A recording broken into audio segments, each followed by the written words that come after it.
Colorado Buffaloes just finished their 6th spring practice, Brian. Mel Tucker put GPS on these players to kind of track to make sure they're going fast enough and also that they're not putting too much mileage on these guys. It's a good thing they don't put GPS on us. I was going to say there wouldn't be a whole lot of data. but yeah, he said that's something he's done going back to Georgia and Alabama, and sounds like it was just kind of a common thing they did out there, and that it also sounds like they want to watch the yardage count, like how much mileage they're kind of putting on these guys, especially some of the injured guys, and really limit that. So kind of interesting data, and just part of that new technology, I guess. Well, Drew Wilson's also used the heartbeat monitors with the players, which it's good because everybody is a different person when it comes to working out, and certain approaches work better with different guys. So it's smart to do it that way instead of, the old school where you get the whole team to throw up in a bucket. You've got to be smarter about it nowadays, especially what we saw happen in Maryland. Yeah, sometimes you hear like the old school, like, this is the way we did it. Well, sometimes the new way of doing it is better, and I think that some of this technology is really good, and the heart monitors are really good. The GPS, if you're trying to track certain injured guys that you don't want too much strain on their body, this is a good way to do it, and make sure that these guys are resting when they need to. And it's kind of interesting to see the different technology. We've seen the cameras they'll wear on their helmets and things like that, and the virtual cameras they'll wear. And so it's interesting kind of seeing some of the technology come into this sport. One interesting item of news that came out of practice today is the fact that Beau Bisharat has switched positions, not to linebacker, but to tight end. Yeah, I was a little bit surprised by that, and I wasn't really initially surprised when he was talking about Beau working at tight end, but then when I asked the follow-up that is he doing both, and he said no, he's focusing only on tight end right now. That's a little bit of a surprise. I talked to Beau after one of the first couple of practices, and he was really fired up about running back and thought that he really this was a great system for him, and that this was a better system for him than the previous one. And now 6 practices in, I don't know when they made the switch, but he's already at a different position. So Beau's a good kid, so I hope he likes that and is on board with that. But it sounds like it's probably a good spot for him. They don't have a whole lot of depth at tight end, and I like Beau's talent. I think he can be a good tight end, and maybe he wasn't going to carry the ball a whole lot. And his only touchdown as a Buff was lined up as a fullback against CSU last year. So it'll be interesting to see how that works out for him. When I talked to Jared Pawlowski earlier this week, he said the tight end never leaves the field. So you need to get some depth in there. I know Jalen Harris coming in helps.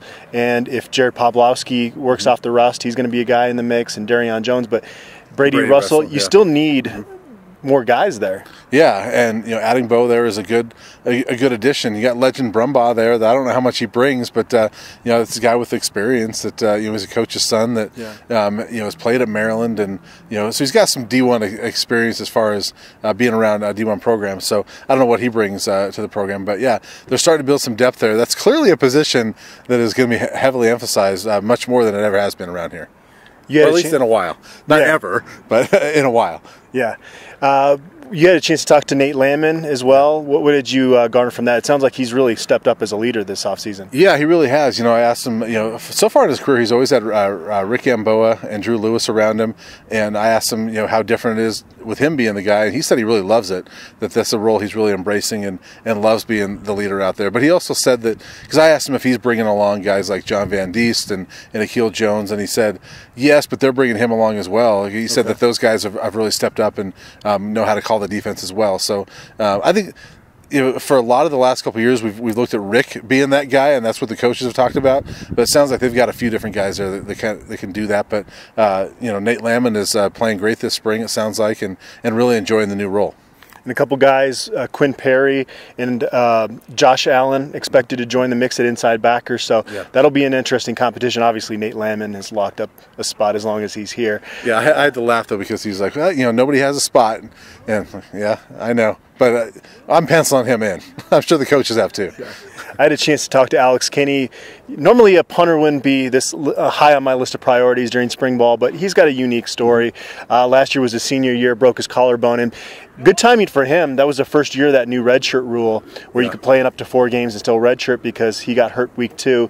And he's back to 100% and happy that he's back. And, you don't talk a whole lot about the specialist, but Right. for Mel Tucker to come in here and have specialists with a lot of experience, and a guy like Alex Kinney who finished the last 5 weeks of the 2017 season as the hottest punter in the country.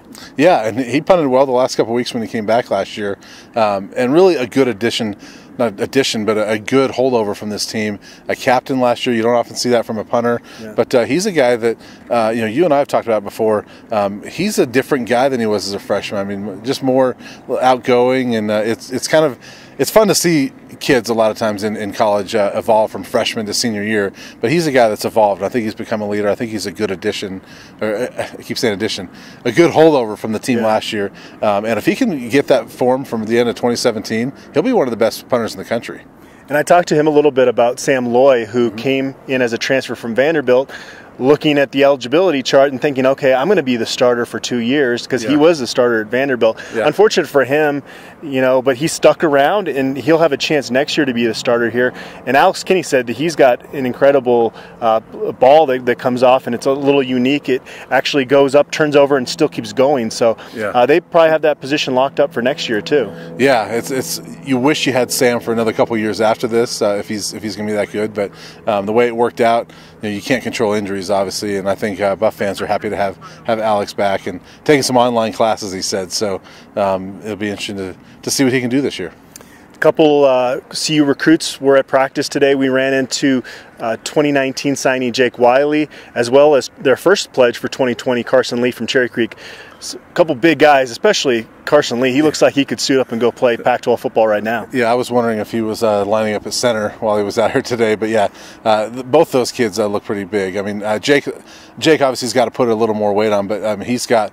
I love his size for an incoming freshman, and he looks pretty good. And we'll see how he can play. But Carson, with a year to go, he looks pretty good. Yeah, and we saw Jake Wiley at one of their camps last year, and he was running some of those agility drills better than some of the skill guys. So if he's able to put that weight on and still keep that athleticism, he's a guy that I think is going to be really good in pass protection going forward. Both their dads are here, and the dads are big guys too. So you see where they get it. That's for sure. All right, we'll be back next Monday with more analysis from Colorado spring practices.